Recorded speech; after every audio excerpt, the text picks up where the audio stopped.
Hello, welcome back.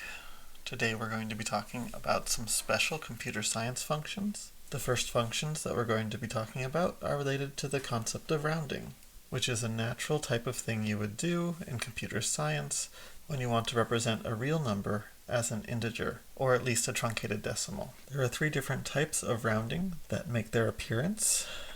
We have the idea of rounding to the nearest integer, or rounding off. We have the idea of rounding down to the next integer and rounding up to the next integer.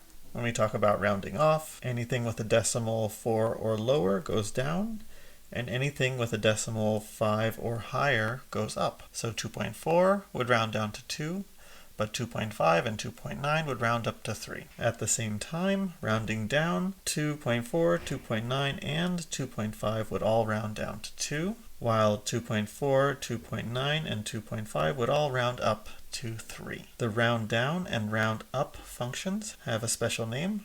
The round down function is called the floor function, and the round up function is called the ceiling function.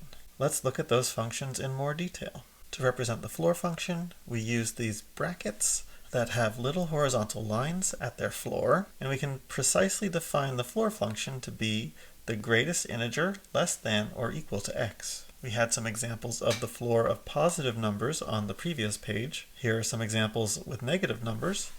The floor of negative 4.6 is equal to negative 5 because that's the greatest integer less than or equal to negative 4.6. And when you plug an integer into the floor function, you get that same integer back, whether that integer is positive or negative. As a function, the domain of the floor function is the set of real numbers, and the codomain is the set of integers. The output will always be an integer.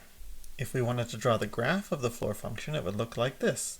Notice that the floor function of all values between 1 and 2, starting at 1 and going up to, but not including 2, all evaluate to 1. Similarly, all numbers between 4 and 5, when taken as an input to the floor function, will evaluate to 4. And it's for this reason that the floor function is not injective. Look at all these collisions.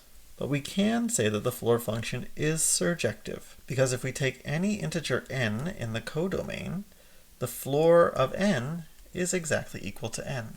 Now, we've seen the floor function before, back when we were asking the question, how many positive integers less than or equal to n are multiples of k? In the principle of inclusion-exclusion video, we saw that the answer was the floor of the quotient n divided by k. We can also explore the ceiling function, for which the notation are these brackets with little horizontal lines at the ceiling. The ceiling of x is the smallest integer greater than or equal to x. So if we take the ceiling of negative 4.6, we would go up and get to negative 4. And the ceiling of an integer is just that integer itself again. The ceiling again is a function that has a domain of the real numbers and a codomain of the integers. And the graph looks similar to the floor function, except now all of the numbers between 1 and 2, starting at 1 but not including 1, and going all the way up to 2, evaluate to 2.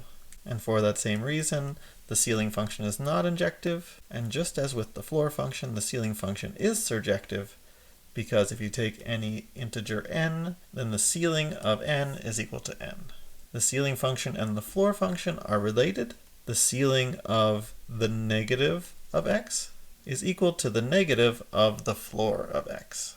That is, if you take the graph of the ceiling function of x and you rotate it 180 degrees, you get the graph of the floor function. That's it for now. See you next time.